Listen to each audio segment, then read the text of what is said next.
Radiografía de la caída de un gigante de acero. Nos referimos a AMSA, Altos Hornos de México S.A. Actos de corrupción, malos manejos administrativos y desfalcos de Alonso Ancira son las verdaderas causas de la debacle de esta siderúrgica monclovense. Haciendo un poco de historia, esta empresa acerera fue fundada en el año de 1942 por el entonces presidente de México, Manuel Ávila Camacho. Era una empresa gubernamental, pero en noviembre del año de 1991 fue privatizada por el presidente Carlos Salinas de Gortari. El comprador, Alonso Ancira, quien era el dueño del Grupo Acerero del Norte y esposo, además, de una de las mejores amigas de Cecilia Ochelli, quien en ese entonces era la esposa del presidente Carlos Salinas de Gortari. Es lo que dicen los mismos trabajadores de AMSA.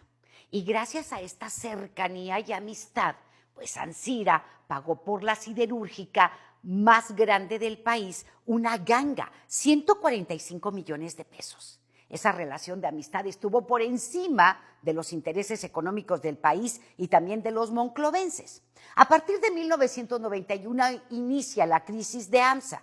De acuerdo al análisis que realizó la Coordinación de Comercio, Economía y Negocios de la UNAM, la manera en que operaba Alonso Ancira era pagar a sus acreedores contratando deuda, préstamos bancarios, es decir, tapaba un hoyo y abría otro más grande. Endeudaba a la empresa sin tocar sus activos, no operaba con recursos propios, sino con el financiamiento de su deuda.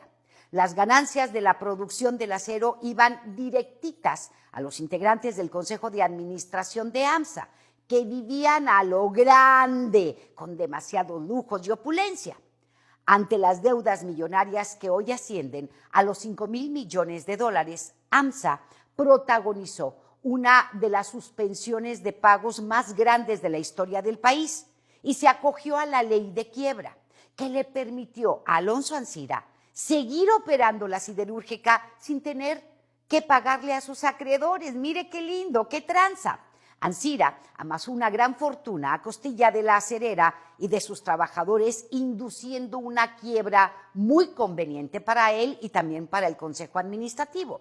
Pero las tranzas de este tipo no acabaron allí. También vendió agronitrogenados, que pertenecía a AMSA, ¿lo recuerda usted? El comprador, Petróleos Mexicanos, Pemex, que pagó 442 millones de dólares por esta empresa que ya estaba en quiebra. Claro, como de tranzas sabía mucho y era un experto, o es un experto, Alonso Ancira, pues sobornó a Emilio Lozoya, ¿sí?, al director de Pemex, con 3.5 millones de dólares para convencerlo de que comprara agronitrogenados.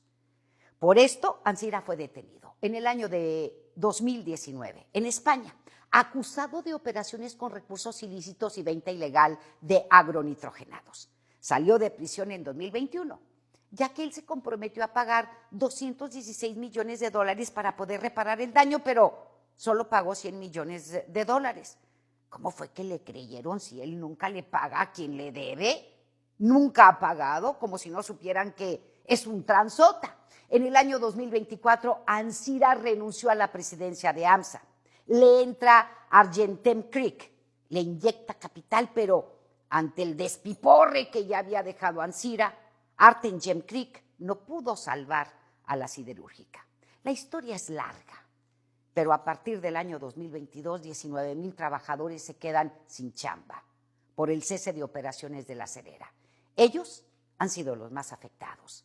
Les deben 2 años de salarios y finiquitos. Muchos de ellos han fallecido en el estrés, en la depresión. La debacle económica no tan solo fue para AMSA, sino para todo el municipio de Monclova.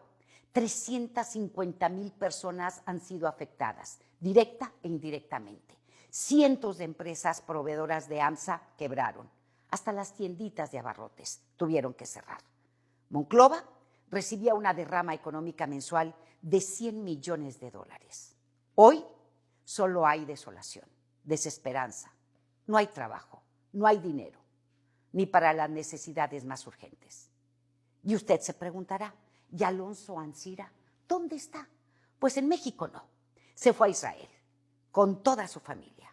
Ha trascendido que este tipo se compró una mina de cobre a la que le invirtió 13,000 millones de dólares, que representan los sueldos y los finiquitos de los trabajadores de AMSA y el pago de muchos de sus acreedores. Esta es tan solo una radiografía de cómo un tranza acabó con un gigante, con el gigante del acero mexicano.